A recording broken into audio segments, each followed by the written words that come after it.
মাদকের বিরুদ্ধে অভিযান পরিচালনা করা পুলিশের স্বাভাবিক কাজের একটি অংশ।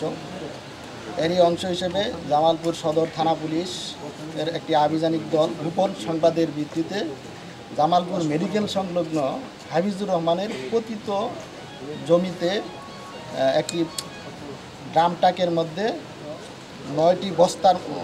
9টি বস্তার মাঝে 1434 বোতল ফেন্সিডিল এবং 24 বোতল আইকনিক ভারতীয় মদ উদ্ধার করে। এ সময় 3 জনকে গ্রেপ্তার করতে সক্ষম হয় এবং 1 জন পালিয়ে যায়। তাদেরকে জিজ্ঞাসাবাদে জানা যায় যে তারা সকলেই মেরান্দহের অধিবাসী। এই ব্যাপারে পুলিশের তদন্ত কার্যক্রম অব্যাহত আছে এবং এটা মাদকের উৎসটা কোথায় এবং মাদক কোথায় যাবে তাদেরকে জিজ্ঞাসাবাদের মাধ্যমে আমরা প্রকৃত সত্য উদ্ঘাটন করতে সক্ষম হব।